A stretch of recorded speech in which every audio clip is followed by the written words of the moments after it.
नमस्कार, स्वागत है आप सभी का। आज के क्लास में हम लोग भ्रंश के बारे में पढ़ेंगे। तो अभी पिछले क्लास में हम लोग पढ़े हैं कि जो पृथ्वी का भूपटल होता है उसमें अस्थायित्व रहता है, वो हमेशा अस्थायी नहीं रहता है। उस पर विभिन्न विभिन्न प्रकार के जो लैंड फॉर्म है वो बनते रहते हैं और फिर वो टूटते रहते हैं। और इसके लिए हम लोग देखे थे कि मेनली दो प्रकार का फोर्स पृथ्वी के भूपटल पे लगता है। एक तो अंतर्जात बल लगता है जिसको हम लोग एंडोजेनेटिक फोर्स बोलते हैं, और दूसरा बहिर्जात बल लगता है जिसे हम लोग एक्सोजेनेटिक फोर्स कहते हैं। अब ये जो अंतर्जात बल था ये भी दो प्रकार का होता था। एक होता था डायस्ट्रोपिक फोर्स या पटल विरूपण बल, और दूसरा होता था सडन फोर्स यानी कि आकस्मिक फोर्स। और जब ये डायस्ट्रोपिक फोर्स यानी कि पटल विरूपण बल को हम लोग देखते थे तो ये भी दो प्रकार का होता था। एक तो होता था महादेशजनक जिसे एपियोजेनेटिक फोर्स कहते थे, और दूसरा होता था ये पर्वत निर्माणकारी। तो दूसरा होता था पर्वत निर्माणकारी बल जिसे हम लोग ओरोजेनेटिक फोर्स कहते थे। अब इस पर्वत निर्माणकारी बल में भी दो प्रकार का बल होता है। एक तो होता है टेंशन तनाव, और दूसरा होता है कंप्रेशन। तो जो ये टेंशन होता है, टेंशन के कारण, तनाव के कारण ही किसी चट्टान में भ्रंश उत्पन्न होता है। तो अभी हम लोग आज तक जो पढ़े थे हम लोग अंतर्जात बल पढ़ चुके हैं। अब अंतर्जात बल दो तरह का होता है, एक पर्वत निर्माणकारी ये पटल विरूपण बल, और दूसरा आकस्मिक बल।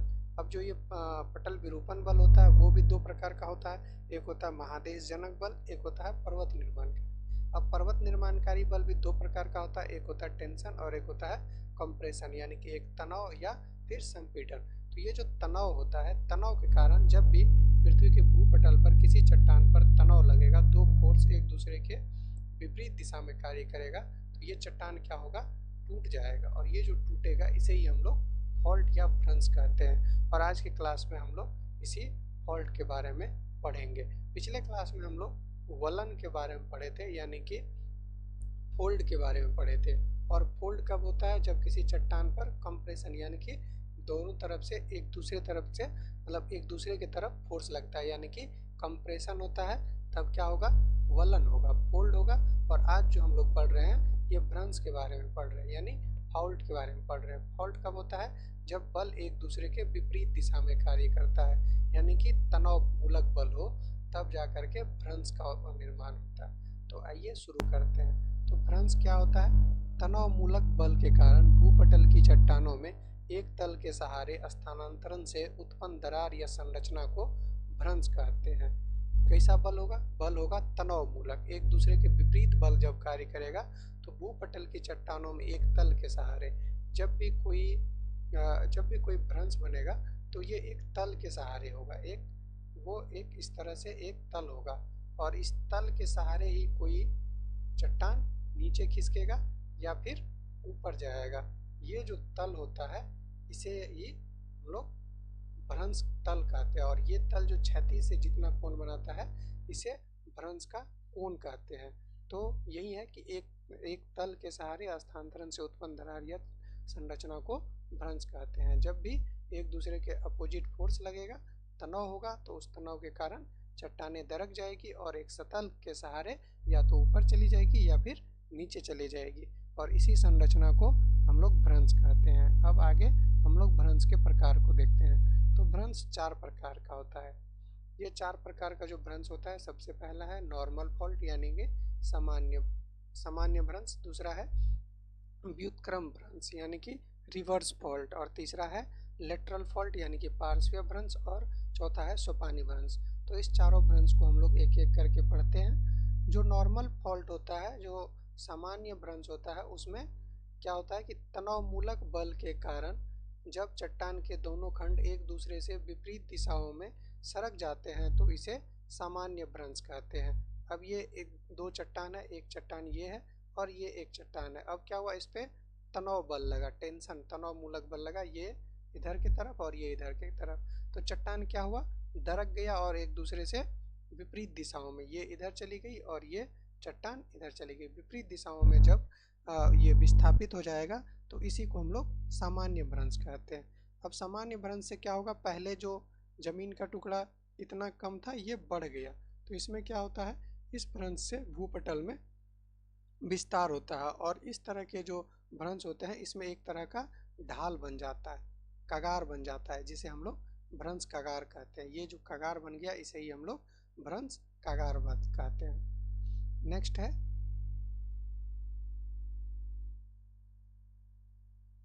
व्युत्क्रम भ्रंश या रिवर्स फॉल्ट। जैसा ही नाम से ही लगता है, सामान्य भ्रंश के अगर उल्टा कुछ होगा तो उसे ही हम लोग व्युत्क्रम भ्रंश कहेंगे।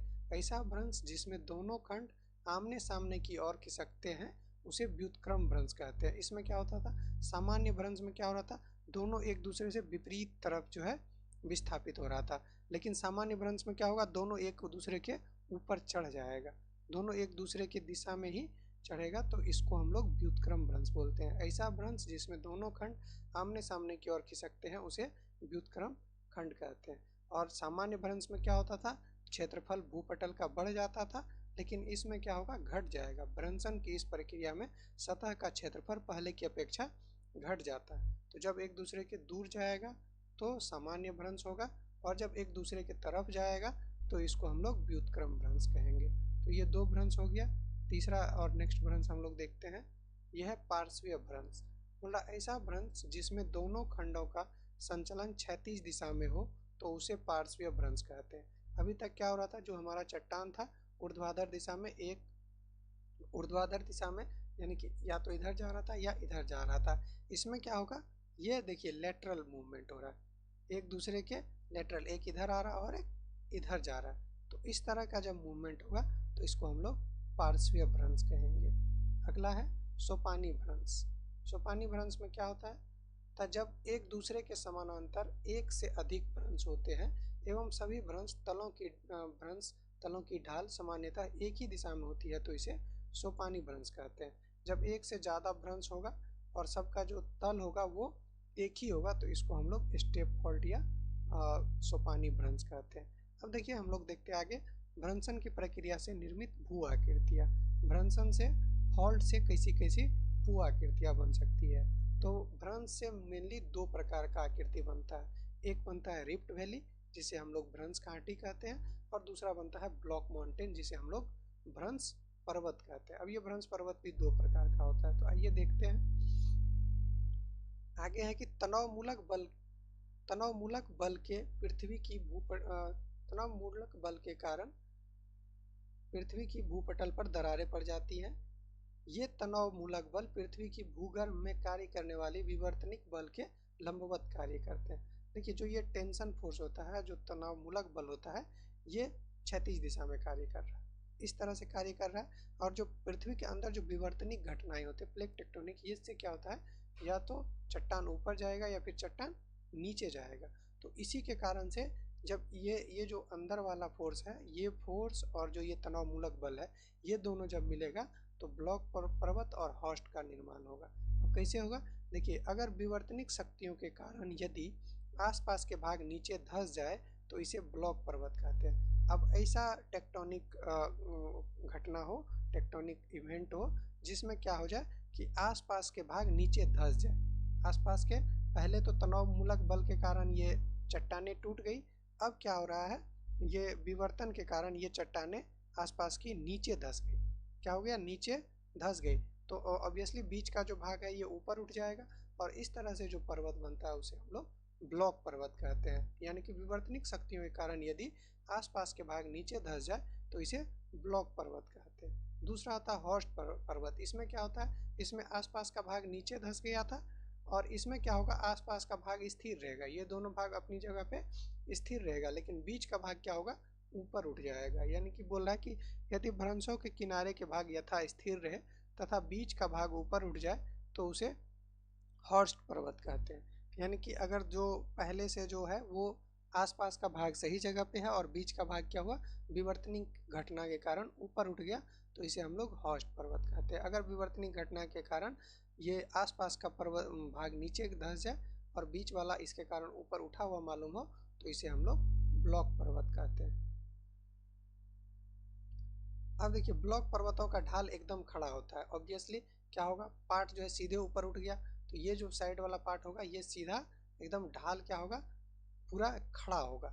और शिखर समतल होता है, शिखर पूरा का पूरा जमीन ऊपर उठ गया तो ये जगह क्या होगा, समतल ही रहेगा, यानी कि ब्लॉक पर्वत का जो किनारा होता है वो खड़ा होता है और जो ऊपर का भाग होता है वो समतल होता है। अब इसका उदाहरण भारत में सतपुड़ा पर्वत, पाकिस्तान में सॉल्ट रेंज है, जर्मनी का ब्लैक फॉरेस्ट है और कैलिफोर्निया का सियरा नेवादा आदि, ये सब क्या है, ब्लॉक फॉरेस्ट है। अब हॉर्स्ट फॉरेस्ट जो है जर्मनी का एक हॉर्ज पर्वत है और भी कई पर्वत है। अब हम लोग जो है ब्लॉक पर्वत देख लिए, अब देखते हैं भ्रंश घाटी। ऑब्वियसली जब भी क्या होगा, जब भी एक चट्टान नीचे जाएगा, जब भी एक चट्टान ऊपर जाएगा तो एक चट्टान क्या होगा, नीचे जाएगा, और इसके बीच में जो घाटी बनेगा इसे हम लोग भ्रंश घाटी कहते हैं। और ये किसके कारण बनता है, ये एक दूसरे से दूर हो जा रहा है, एक दूसरे से क्या हो रहा है, दूर हो जा रहा है, और फिर जो बीच में ये घाटी बनेगा इसे ही हम लोग भ्रंश घाटी कहते हैं। कहते हैं कि जब दो समानांतर भ्रंशों के बीच का चट्टानी भाग नीचे धंस जाता है।